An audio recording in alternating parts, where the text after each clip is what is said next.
بسم الله والصلاة والسلام على سيدنا وحبيبنا رسول الله وعلى آله وأصحابه ومن والاه وبعد. علیکم السلام دوست عزیز بار دیگر و سلام و درود بر بینندگان عزیز که امشب ما را همراهی دارند. تمنای قبول طاعت و عبادت های انجام شده در این چند روز و اینچنین تمنای توفیق در روزهای من بعد این ماه داریم و بعدا در مورد عبادت روزداری و جایگاه این عبادت در دین مبین این را گفتنی هستیم که این عبادت نه یک فرض از فرایض این دین بلکه رکن، یعنی ستون از ستونهای اسلام است. یعنی دین مبین اسلام مبنا بر 5 ستون است. فرضهای زیادی دارد البته دین، اما از میان این همه فریضه های الهی، کارهای حتمی خداوند، یعنی 5 این همچون رکن این دین، همچون ستون این دین معرفی شدند که ایمان انسان، دینداری مسلمان کامل نمی گردد الا در آن صورت که این 5 رکن را انجام دهد، پایدار سازد. فرض بودن این عبادت در قرآن ثابت شده. در سوره بقره خداوند عزوجل می‌فرماید: یا ایها الذین آمنوا کتب علیکم الصیام کما کتب علی الذین من قبلکم لعلکم تتقون ایاما معدودات. یعنی ای کسانی که ایمان آورده اید، روزداری برای شما فرض گردانیده شد همان گونه که بر امتان قبلی نیز فرض گردانده شده بود، باشد که شما به انجام این عبادت اهل تقوا گردید. انجام این عبادت در روزهای به شماری صورت میگیرد. و رسول خدا صلی الله علیه و سلم در حدیث صحیح که عبدالله بن عمر روایت کردند می‌فرمایند: بنی الاسلام علی 5: شهادت ان لا اله الا الله و ان محمد رسول الله و اقام الصلاه و ایتاء الزکات و صوم رمضان و حج البیت. اسلام بنا یافته شده بر 5 رکن. نخستینش گواهی دادن بر یگانگی خدا و فرستاده بودن پیامبر صلی الله علیه و سلم. رکن دوم برپا داشتن نماز، یعنی از رکن‌های عملی نخستین رکن، اولین رکن برپا داشتن نماز. ثانیاً پرداخت کردن زکات مال برای شخصانی که دارایی دارند و دیگر رکن اسلام روزه داشتن ماه رمضان. آنگونه که می‌بینیم در این آیه کریمه و در این حدیث پیامبر صلی الله علیه و سلم، روزداری همچون یک عمل حتمی و فرض الهی عنوان شده که ترک کردن آن موجب گرفتار شدن بر عذاب در آخرت است. یعنی ماهیت فرض چنین است دوست عزیز. فرض عملی را میگویند که برای انجام آن در نزد خدا برای انجام دهنده مکافات نوشته می شود، پاداش تعیین می گردد و برای کسی که آن را ترک می کند مجازات نوشته می شود، مقرر شده است.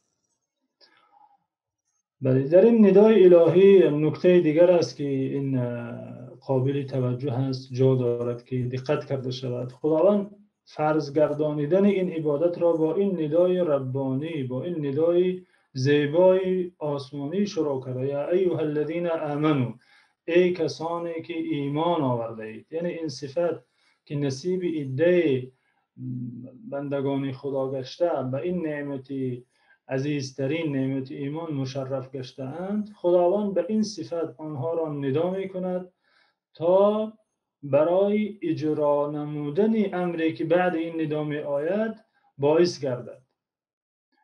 به همین خاطر عبدالله بن مسعود می گفتند، صحابی بزرگوار: اذا سمعت الله يقول يا ايها الذين آمنوا فارعها سمعك فانه خير يأمر به او شر ينهى عنه.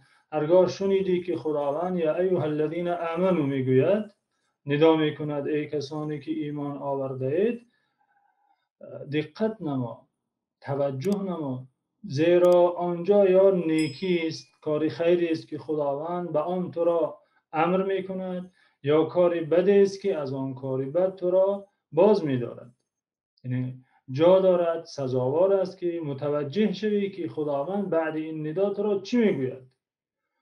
بعد این ندا برای بندگانش خداوند گفته که ای بندگان مؤمنی من، روزه‌داری برای شما فرض گردانیده شد، همان گونه که بر امتان قبلی نیز فرض بود. یعنی این عبادت نه تنها برای شما فرض شده، برای دیگران نیز پیش از شما نیز عبادت قدیم است، بر امتان پیشین نیز فرض بود.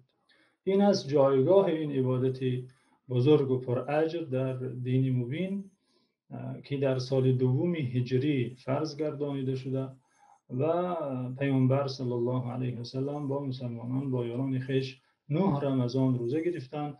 از آن روز این جانب تا این عصر ما مسلمانان این ماه مبارک را استقبال می نمایند و این عبادت بزرگ اسلامی را، این شعار دین را برپا می دارند. تشکر زیاد استاد عزیز.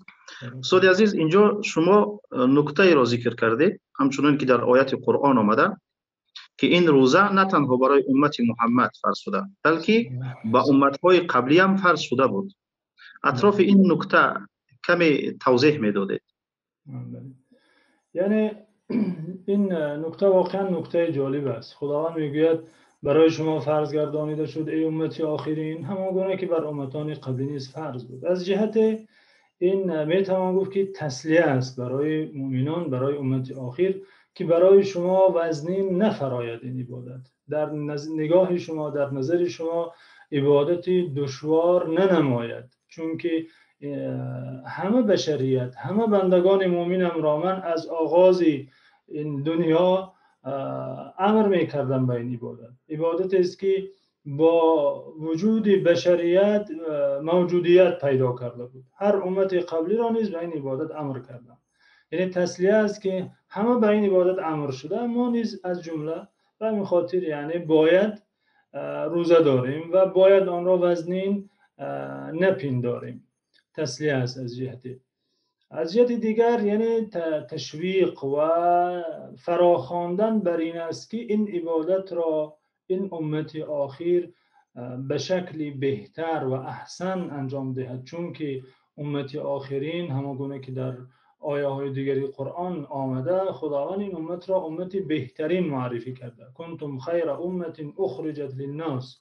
و رسول خدا صلی الله علیه و سلم در احادیثشان گفتند ما اگرچه در عمر تاریخی دنیا آخر باشیم هم در فضیلت در آخرت پیش صف هستیم، اولین هستیم.